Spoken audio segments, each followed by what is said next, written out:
Okay, it looks like we are live. How is everyone today? Good morning, good afternoon, good evening, wherever you are in the world. My name is Jason Levine, and for today's very brief live stream, we're going to be talking about how to create custom looks, which, depending upon your favorite terminology, think of looks for your video as filters, or that could be color presets, or whatever you want to call them. We refer to them as looks. Sometimes you may refer to them as a LUT, although these are not necessarily the same thing nor mutually exclusive. I'm going to show you how you can make those in Premiere, which we've done before, but then how you can very quickly save them as presets or merely export them and share them with others. Now, some people have asked me on streams before, can I, sell my own custom looks just like people sell Instagram filters and everything else? Absolutely. There's a whole market for that. So you have the ability to do that really easily, and I'm going to show you with two quick examples how you can do that using the Lumetri Color panel right inside of Premiere, and then also show you how you can additionally use those same .look or .cube files inside of Photoshop. So you can create a look on your video and then subsequently share that with your still imagery as well. So as always, we're coming to you live on Facebook, Twitter, Periscope, Behance, and YouTube. So thank you so much for joining. Hello, Vahan, Paolo Marquez. Hello, Ali Khan. Great to see you. It's been a long time. Keith Owen, Robert, Kachatrian, hello. I probably butchered that. Apologies, Robert.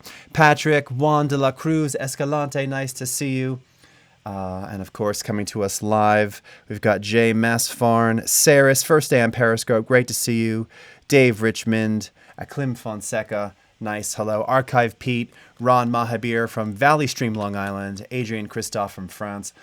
Bonsoir. Okay, so let's go ahead and get to it because I've got limited time and need to get through this fast. Now, of course, you'll be able to watch the replay afterwards, and you can always hit me up for additional questions and commentary on Twitter. Okay, so here we have some content that I've shown before. This was from an ill-fated series of mine called Jace's Travel Places, and I wanted to create a particular look for this and then share that look with some of my other fellow editors who've been working on this project. Now again, it doesn't matter what you do with these. The idea of this stream is showing you how to create looks that you can then share and use outside of Premiere. And that includes not only Photoshop, but of course also After Effects, all right?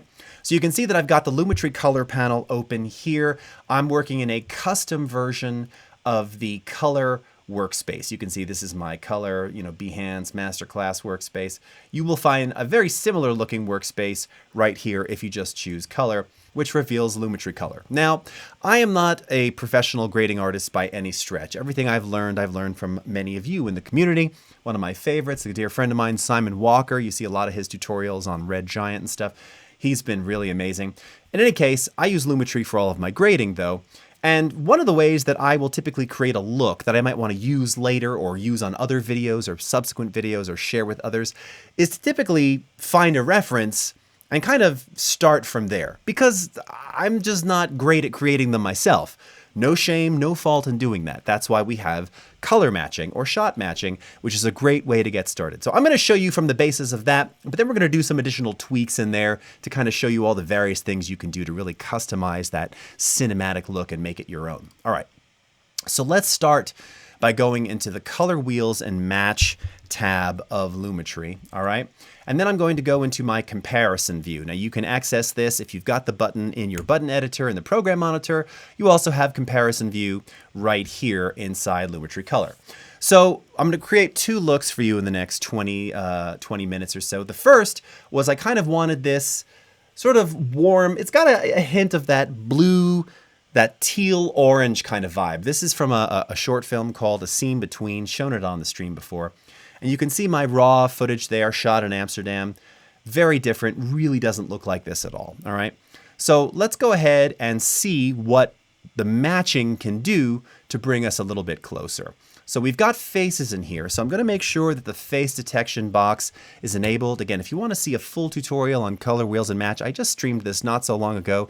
You can find it on all the various networks that we're streaming to, archived on my YouTube channel, on Premiere Pro Facebook, on Twitter, Periscope, on Behance, all over the place, all right?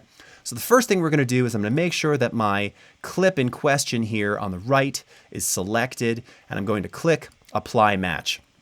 Now Adobe Sensei goes through and begins analyzing this clip, and it delivers a variation here which gets it a little bit closer, all right? Now if you look at things like skin tone in my hair and kind of the shadows, they look pretty close. What's throwing it off a bit is that the sky is just not quite right, and that was no one's fault except that in Amsterdam that day it was just really cloudy and overcast. So I might want to go in there and tweak a little bit of that. Now I could maybe adjust some of the mid-tones here. Maybe I want to give this a little more or less mid-tone contrast, so I can adjust my slider here. I think that was actually pretty darn close, the way that it had it before. And I tried pulling the highlights more into the blue, but that didn't really do it. I need to do some specific selective color adjustment. So for that, I'm going to go into curves, all right? So we're going to go into curves, and we're going to start with our hue saturation curve right here, all right? So I'm going to take the eyedropper and I'm going to select what is effectively the sky, all right? And you can see that it immediately kind of pinpoints blue. It was obviously some residual shade of blue in there. And I'm going to increase the saturation. Now you can see it's fairly subtle, right? It's not really turning that blue. Again, as we look at that side-by-side comparison, it's getting harder and harder to understand, like, is this actually getting it? But we're going to start there, all right? Now, the next thing I'm going to do is I need to actually add a bit more blue in here, and I need to really select that area of the sky, effectively performing a sky replacement. So to do that, I'm now going to go into the HSL secondaries. And this is a wonderful way to target specific color clusters and affect or change those colors almost as if you're masking them, okay? So we're going to start by taking the eyedropper here, and I'm going to find kind of a neutral point. That's because there's a bit of a gradient in that sky too. You can see it, right? It's lighter on the left side, darker on the right, okay? And it immediately kind of identifies the color ranges here. Now I'm going to click on this color gray box, and this is now going to show me the area that it's selected. And of course, the area that's in white is the area that we want, but we didn't capture everything. So the first thing I might want to do is adjust some of the feathering of the saturation here to bring in a bit more of that sky. And as I feather it heavily, you can see we're bringing even more in here. Now we might want to also adjust luminance feathering to see if that's doing it. Yeah, a little bit there. Okay, maybe we can also adjust the range of the luminance, but ultimately I think I'm going to need to make a couple of additional selections here. So that's what the additive eyedropper is for. Let's click on the additive eyedropper. I'm going to click in the corners here. All right, got a little bit more of it in there. Let's click over here. All right, still pretty good. Again, now maybe if I start adjusting some of that, okay. Again, we're getting a little bit of bleed here and there. That's okay. I'm not super concerned with that. I think we just might need a few more, maybe just one more selection, maybe even two, all right? Just to get some of those areas that were just a bit too gradient and it wasn't picking up on them, all right? Something like that, okay? And that looks pretty good now, all right? And you can see kind of the mask of the area that this is going to affect. Again, I'm not worried at this moment of making this 100% perfect. The easiest way to do this now, and by the way, you can see you've got blur and denoise controls here. So we could implement a bit of that to take a bit of the edge off here, all right? Maybe even blur some of that like this. Okay, be subtle with the blur and the denoising, all right? And I'm going to come down to temperature here, and I'm simply going to blue up. Are you bluish? I'm going to make the sky a bit more blue, all right? And then maybe, let's go back into our comparison mode here. We need to add in a little bit of green, all right? And take a look at that, friends. Let's do a little side by side here. Let's do a little top to bottom. I think we got it. All right.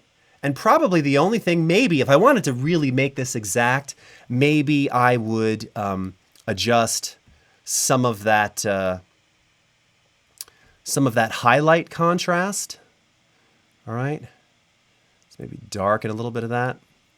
Similarly with the shadows, ever so slightly. Before, not even close. After, wow, check that out. It's almost like I knew what I was doing. All right, it's not perfect, it's not exact, but it's pretty close and it's good enough for what I want to do right now. Okay, so now what I would like to do is be able to save this out as a look that I can apply to something else later. So this is where this gets really cool. Let's gotta get out of our comparison mode here. Go up into Lumetri Color and you'll see that you have a couple of different options here. All right, now if you wanted to create this to be used internally in Premiere, all right, and that's specific to this installation of Premiere. These are not getting saved to libraries, so that's pretty important to note. This is getting saved to the local installation of Premiere. I can simply just save a preset. So if I choose Save Preset, I can call this, the film was Scene Between, so I'll call it a ASB Warm, all right? Save as a preset, okay? And if I were to say go to another clip here, so here's another part of this little film that we shot. If I go over to my effects controls, which you can see up here, now under presets, you can see ASB Warm, the one that we just chose, or the one that we just created, right? So with my clip selected, as long as it's highlighted, you can see it selected down here, I can either drag the preset over or simply double click and it gets added to it, right? So as we were kind of transitioning from this to this, they look great, right? They look totally similar. And again, maybe in this clip, it's a different part of the scene, a different time of day. Maybe I'd come in here and once again go into curves, and perhaps this would be an opportunity to say, maybe use a little bit of hue versus hue, all right? And just make that sky a little bit more blue, something like that. I mean, that was like really subtle. It's like a pixel, okay? Or again, maybe increase some of that saturation and widen the range a little bit, okay? Again, different shot. And also, it's kind of, there's a little bit of brown in here, so maybe we'd want to minimize some of the warm tones. It's entirely up to you. You get the idea. Point being is that this looks like a pretty decent transition going from clip to clip now, all right? Now that's if I saved it locally as a preset. Let's go ahead and reset this, all right? And instead, let's go back to our original clip here, right there. Go up to Lumetri, and now we're going to choose Export Look or .cube. Now, if you export .look, this is going to save and respect all of the modules that you have here inside of the Lumetri Color panel, which you will then be able to use in After Effects and also in Photoshop, okay? Now that includes everything, including your matching, your secondaries, all of that kind of stuff. Now you also have the option to save as a .cube, which is great if you're using this outside of the Creative Cloud universe. Now, some of these things may not carry over directly, so just be aware of that. Your basic corrections will. I believe your color curves will. I think the creative LUTs, if you've installed any of those, will also carry over into the .cube. You'll just have to, you can hit me up on Twitter if you have additional questions on that. But either of these formats will work used inside of Photoshop with all the elements that we have here. So if I wanted to, again, save this as a .look, now I have the ability to save this externally, right, on disk to the desktop so that I can move this around. You can see that I just created one earlier today. It shows up as a .look file, and now this is something which I can share, which I can sell, which I can throw up on a Dropbox or in my Creative Cloud storage and give to my editor and say, all right, use this for all those Amsterdam clips, and they already have the exact look that we want. And it's just real easy to apply. Now, the difference between the preset and the look, right? Let's go ahead and reset this, all right, back to the original. And let's say go up to Creative and Browse and use the look. Here's the Scene Between look, all right? So there it is, reapplied, looks lovely. But one difference that you'll notice, if you go to Color Wheels and Match, this is not editable, right? The LUT, effectively, that you built there, it's all baked in. So you can undo these things. But if you save them out as a .look or .cube, those elements are not editable in and of themselves. If you want the full editability, you want to save it as a Premiere preset. Now, those can also be extracted, by the way, even though they're saved in the effects presets inside the app. You can take those files out of there. I'm not going to show you that today, because then you have full editability of all of them. Obviously, if you're probably wanting to monetize these, you're just trying to create the filter. You don't want people messing about with your special sauce, so you'd save it out as .look or .cube, okay? All right, now let's go to another kind of example of something that we can do with this, a totally different look coming from a still reference. That original reference was from video, which you can see here. But what if there's a particular look from a film that you want? And I love this here. This is a still from the recent Blade Runner 2049 film. No ownership obviously implied here. Just grab this off of a quick Google search because I want that look for my videos, okay? So same thing, we're gonna come in here, come over to color wheels and match. Oh, and by the way, one cool thing that you'll see, I have another Lumetri layer, okay? Again, this is all covered in previous streams where I have it disabled now. I have that warm look already stored in its entirety, fully editable on one Lumetri layer. I created a new Lumetri effect because now we want to do the Blade Runner kind of look, all right? Once again, we're going to click on Apply Match. It does its thing, gets it pretty good, right? This one, again, midtones, maybe we want to, just, let's see here. No, I think the midtone was good. Maybe we're going to add a little bit more of the magenta in the highlights there. Something like that. Okay, and this is another example of where I might come into hue versus sat. And again, do a little hue versus hue up here. And just subtly adjust the sky hue. All right, to give it a little bit more of that magenta bleed. All right, and let's come back up to our color wheels. And let's maybe adjust some of our shadow contrast. All right, and maybe cool it off even more. And this is also where we could come in here and perhaps saturate a bit more, okay? Again, I'm not going for perfect, exactly matched right now. I normally take a little bit more time on this. I'm feeling rushed, okay? But you get the idea, all right? Maybe we'll back this off, make it a little bit more blue. And just to give you the example, here's the before, here's the after. So they're pretty close, right? I mean, again, we would do the whole same thing with the sky, make it more blue, and then give it that additional hue and all that stuff. I'm not going to do that all now. Key being that now I want to use this because I want to use one of these presets potentially inside of Photoshop, right, for different looks. So once again, oh, and maybe I'll add a little bit of a vignette, which will also kind of emphasize that and give it a slightly more cinematic vibe, okay? Lovely, all right, something like that. So once again, we could create, in this case, let's do like a dot cube, and we can call this BR 2049 and save it to the desktop, okay? Something like that. Cool. Now, again, if we had saved it locally, real quick, let's go ahead and undo all of this. And I think I did create one. I did, and it's called Blade-like. I can double click on that. Ooh, that one's even better. See, this one I got even closer. I did this just before I started the stream.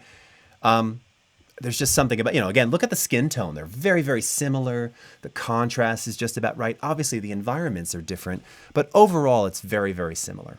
So again, I could take this as it is and go ahead and export a look version of this. And we'll call this Blade Look. All right, save that to the desktop. Okay, now as I mentioned, the really cool thing about this is that you can now use these looks in After Effects and even in Photoshop. So let's bounce over to Photoshop, and here, wait, do I still have? I do, I have. So let's mute the blade-like one, and let's go into the matched warm look, because I think in the end, this was the look for the thumbnail that I wanted to go with on YouTube, for instance, okay? So let's go ahead and go over to Photoshop, all right? And here is the amazing still that I've created with my amazing design capabilities, all right? Real simple. So I just extracted a still from Premiere and I've added some text. Okay, how do we go about adding the look or the LUT or the .cube file to this? Well, it's as simple as adding an adjustment layer. So I'm going to come over here to Adjustments, And under the adjustments panel, you will see that you have color lookup to create a new color lookup adjustment layer. Let's go ahead and add that. We'll place it on top of everything. And right inside here, the first option you'll see is to load 3D LUT. So if you click on that, this is kind of weird. You have to click on it and then click it again, and that'll bring up the open dialog. I don't know if that's the same for both OSs, but that seems to be how it's working on the Mac.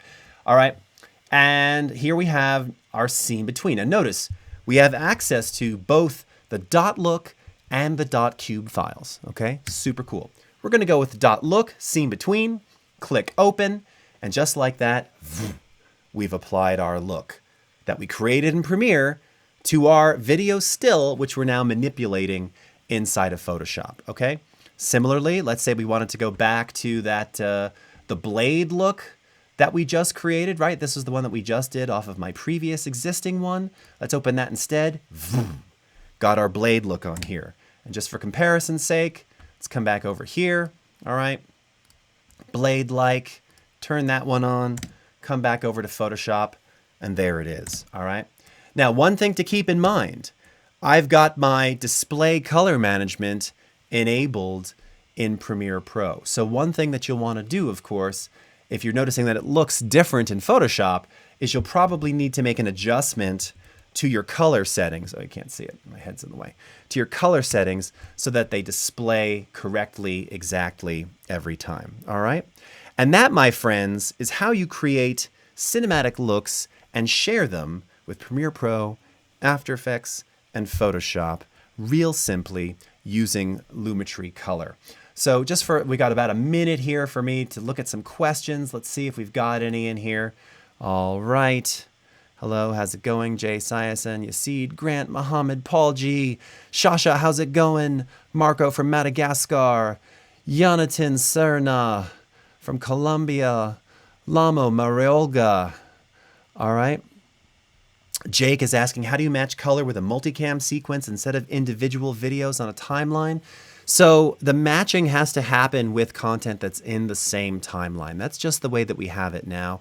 So effectively, again, if you're wanting to, match shots, let's say you've got 4 cameras, you would just place them all in a timeline. They don't even have to be multicammed yet, and just match the color that you want to, save a preset, and then you can drop that preset on all of the subsequent master clips real easily. All right.